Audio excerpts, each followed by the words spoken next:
ಯಾದಗಿರಿದಾಗ ಇರ್ತೀನಿ. ನಿಮ್ ಮಕ್ಕಳಿಗೆ ಒಂದು ಬೆಸ್ಟ್ ಸ್ಕೂಲ್ ಹುಡುಕ್ತಾ ಇದ್ದೀರಾ? ಬನ್ನಿ ಬಾಸ್, ತೋರಿಸ್ತೀನಿ. ನಾನ್ ಕರ್ಕೊಂಡ್ ಬಂದೀನಿ ಕಲ್ಯಾಣ ಕರ್ನಾಟಕದ ಮೊದಲ ರೋಬೋಟಿಕ್ ಕ್ಲಾಸಸ್ ಹೊಂದಿರುವ ಶಾಲೆ, ಅದು ನಮ್ಮ ಯಾದಗಿರಿಯ ಶ್ರೀರಕ್ಷಾ ವಿದ್ಯಾಮಂದಿರ. ಇಲ್ಲಿ ನಿಮ್ಮ ಮಕ್ಕಳಿಗೆ ನರ್ಸರಿ, LKG, UKG ಮತ್ತು first standard to 8th standard ವರೆಗೆ ಇಲ್ಲಿ ಕ್ಲಾಸಸ್ಗಳು ಲಭ್ಯವಿದೆ. ಇಲ್ಲಿ ಓದುವ ವಿದ್ಯಾರ್ಥಿಗಳಿಗೆ ಸ್ಪೆಷಲಿ ರೋಬೋಟಿಕ್ ಮುಖಾಂತರ ತರಗತಿಗಳು ಕೂಡ ನಡೆಯುತ್ತವೆ. ಇಲ್ಲಿ ಪರಿಣಿತ ಉಪನ್ಯಾಸಕರಿಂದ ಬೋಧನೆ. ಇಲ್ಲಿ ಓದುವ ವಿದ್ಯಾರ್ಥಿಗಳಿಗೆ ವಿಶೇಷವಾಗಿ ನವೋದಯ ಮತ್ತು ಸೈನಿಕ ಮುರಾರ್ಜಿಯ ತರಬೇತಿಗಳು ಕೂಡ ನೀಡಲಾಗುತ್ತದೆ. ಮತ್ತೆ ಇಲ್ಲಿ ಪ್ರೊಜೆಕ್ಟರ್ ಬಳಸಿ ನಿಮ್ಮ ಮಕ್ಕಳಿಗೆ ಒಳ್ಳೆ ಎಜುಕೇಶನ್ ಕೂಡ ಕೊಡಲಾಗುತ್ತದೆ. ಇಷ್ಟೇ ಅಲ್ರಿ, ಇಲ್ಲಿ ಓದುವ ವಿದ್ಯಾರ್ಥಿಗಳಿಗೆ ಕಂಪ್ಯೂಟರ್ ತರಬೇತಿ ಕೂಡ ನೀಡಲಾಗುತ್ತದೆ. ಮತ್ತೆ ವಿಶೇಷವಾಗಿ ಗ್ರಂಥಾಲಯ ಕೂಡ ಇಲ್ಲಿ ಲಭ್ಯವಿದೆ. ಇಲ್ಲಿ ಇಷ್ಟು ಉತ್ತಮ ಶಿಕ್ಷಣ ನೀಡುತ್ತಾ ಇರೋದು ಬೇರೆ ಯಾರು ಅಲ್ಲ, ಡಾಕ್ಟರ್ ಕೃಷ್ಣಮೂರ್ತಿ ಕುಲಕರ್ಣಿ ಸರ್ ಅವರು. ನೀವು ನಿಮ್ಮ ಮಕ್ಕಳ ಉತ್ತಮ ಭವಿಷ್ಯಕ್ಕಾಗಿ ಭೇಟಿ ನೀಡಿ ಶ್ರೀರಕ್ಷಾ ವಿದ್ಯಾಮಂದಿರಕ್ಕೆ. ಈಗಾಗಲೇ ಅಡ್ಮಿಷನ್ ಗಳು ಸ್ಟಾರ್ಟ್ ಆಗಿದೆ, ಬೇಗ ಬೇಗ ಬಂದು ಅಡ್ಮಿಷನ್ ಮಾಡಿ. ಇದರ ಅಡ್ರೆಸ್ ಬಂದು ಮಾತಮಾಣಿಕೇಶ್ವರ ನಗರ್, ಹೊಸಳ್ಳಿ ಕ್ರಾಸ್, ಯಾದಗಿರಿ.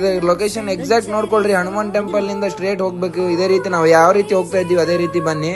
ಸ್ಟ್ರೇಟ್ ಬಂದು ನೀವು ಹೋದ್ರೆ ಸಾಕು, ನಿಮಗೆ ಕಾಣೋದೇ ಶ್ರೀ ರಕ್ಷಾ ವಿದ್ಯಾಮಂದಿರ ಸ್ಕೂಲ್. ಇನ್ನೂ ಎಕ್ಸಾಕ್ಟ್ ಲೊಕೇಶನ್ ಮತ್ತು ಇನ್ನೂ ಹೆಚ್ಚಿನ ಮಾಹಿತಿಗಾಗಿ ಸ್ಕ್ರೀನ್ ಮೇಲೆ ಕಾಣುವ ನಂಬರ್ಗೆ ಕಾಂಟ್ಯಾಕ್ಟ್ ಮಾಡಿ. ಲೈಕ್, ಶೇರ್, ಫಾಲೋ ಮಾಡಿ.